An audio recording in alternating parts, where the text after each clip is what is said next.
You miss 100% of the shots that you don't take. As an entrepreneur, risk taking is part of the job. And in this video, I'm going to be sharing how you can take those risks, the necessary risks in entrepreneurship, and sharing some examples of what we've done at MySwimPro and some of the biggest risks we've taken at our company and what we've been able to learn from those risks. When we're talking about risk, we're actually talking about a few different things. It could be risk of starting a business, if that's your goal to become an entrepreneur. It could be the risk of launching a new product, hiring a new team member, whether you're an experienced founder or just starting out. There are a number of different risks that you'll face along the way, and the key is to understand what those risks can be and how to mitigate them and actually take that first step. When we talk about starting a business specifically, there's normally two main risks that these can apply to any kind of risk and decision-making process. There's normally two. There's financial and there's time. Financial, it's pretty obvious. If you want to start a company and you want to go full-time, you're going to have to leave your job or you're going to lose some kind of a steady paycheck. So there's salary considerations.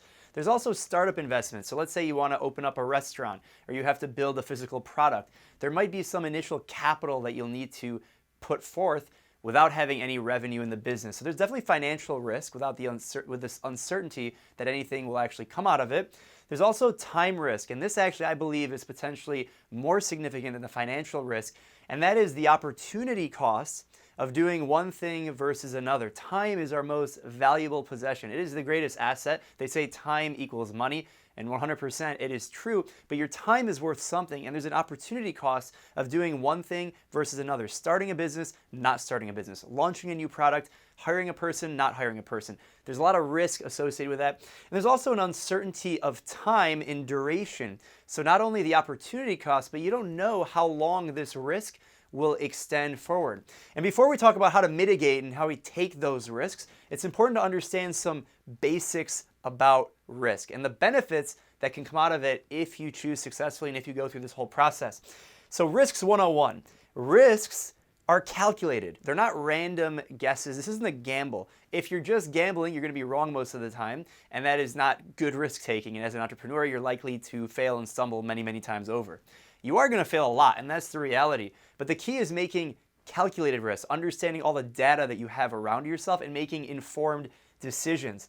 Secondly, you will learn from taking risks. If you don't take the risk, you will not learn. I started out with the quote that I love. You miss 100% of the shots that you don't take. Not only that, the risk is ultimately the reward, but you also miss on the opportunity to learn from that and move forward. And if you don't take those risks, then you're not going to be able to learn anything. So if you take anything away from this video, just understand that there are a number of ways that you can benefit from taking risks.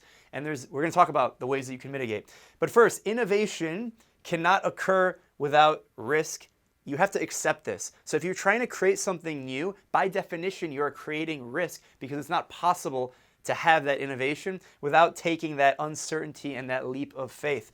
Some, I put in parentheses, most risks will not pay off. They will not fail. You will fail over and over, and that's okay because as long as you're learning, as long as there are calculated risks, you're managing your financial and time considerations, it was actually a worthy of investment. And again, that can be money, it can be time. Risk is the differentiator of success, and I truly believe this, and risk is rewarded disproportionately. So if you just go through the motions and you go through the flow, you don't start the business, you don't launch the new product, you don't launch the new service, then you're just going to get what you've always gotten. And that is the definition of insanity, doing the same thing over and over and expecting different results. So therefore, when you make that change and you take that risk and you take that first step, you are putting yourself in a position to have disproportionate benefits and rewards. Now, how do you actually learn to take that risk? I have here another quote. The first step is to take one. So you might be thinking, how do I take such a big risk? I want to start a company. I want to launch this new product. I want to launch this new thing. You're probably thinking about too big of a risk, right? It is a big commitment to launch anything, to start anything. So you need to start small. You need to break apart the big goal, the big, hairy, audacious goal, whatever it is that you're trying to achieve.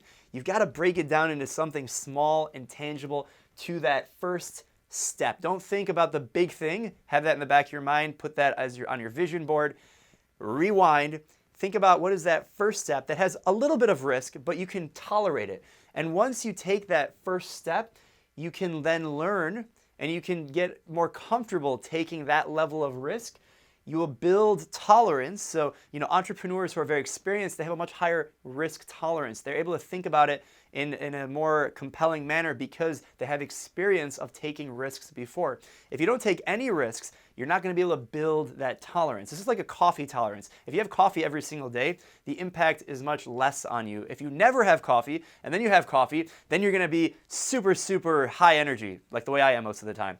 So you're going to build tolerance, and then you're going to repeat. So this is like basic formula. Step 1, 2, 3, 4 is how you learn to take risk. You have to start very, very small. Dissect the thing that you're trying to build. If you have the idea of a company, hiring someone, building something, launching something, whatever it is, break it apart and think about what is the first step that you can take, because the first step is to take a step.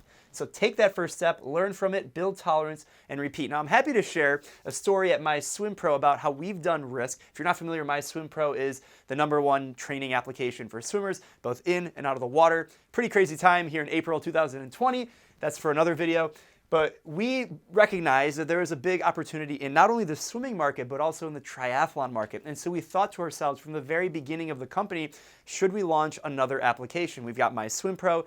We're trying to dominate the swimming market. We're doing well there. At what point does it make sense to potentially launch a new product? So this is a huge risk because there's so many different considerations here, right?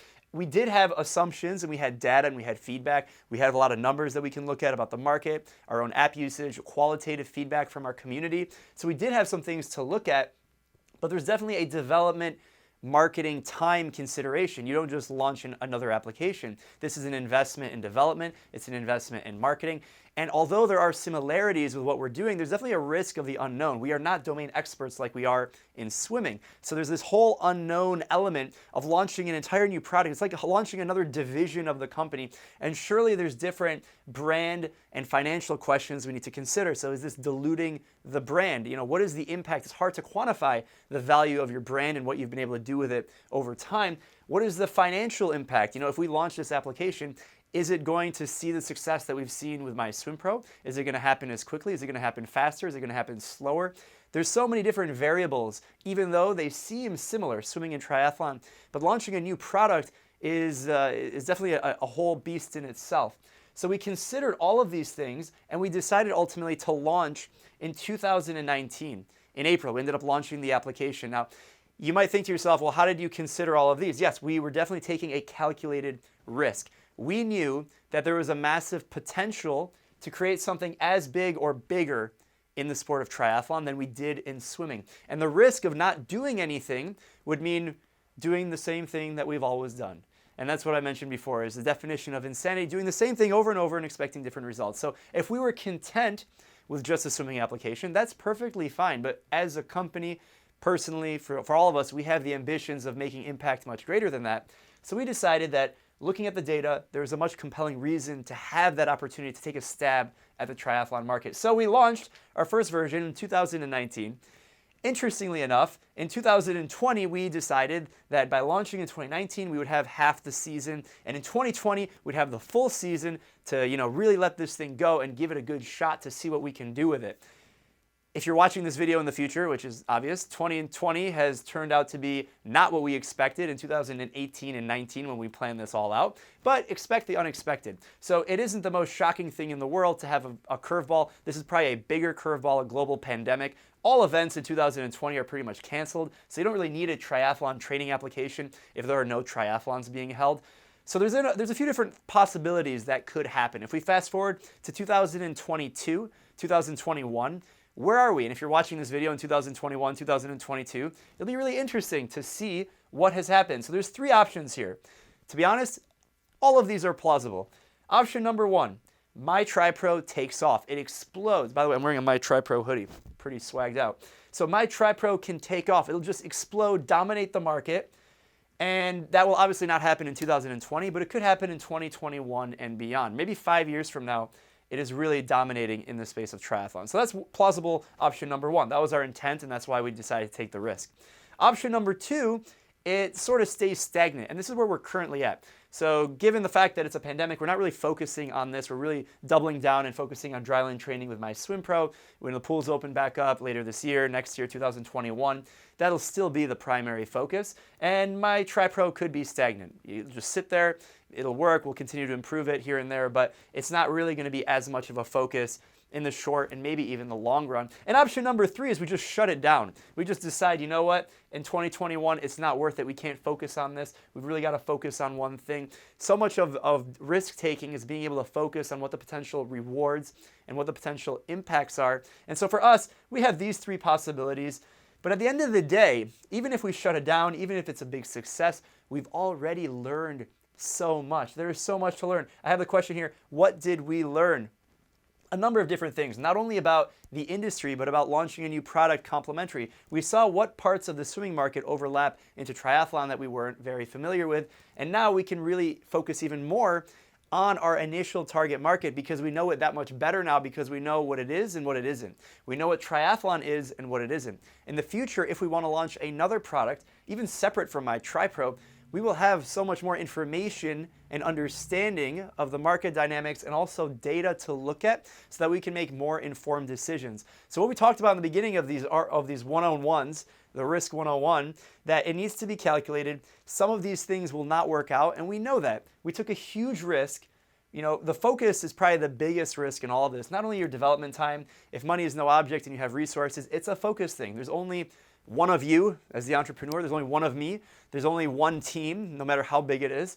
And the focus of the company, the focus of the entrepreneur is critical because time is the most important thing. And there's an opportunity cost of investing in a new product like a My TriPro versus a MySwimPro. To be honest, I couldn't tell you which of these 3 options.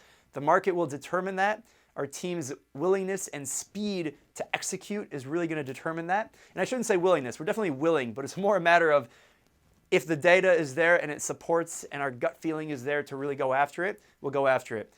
To be determined. So hopefully we'll see what happens.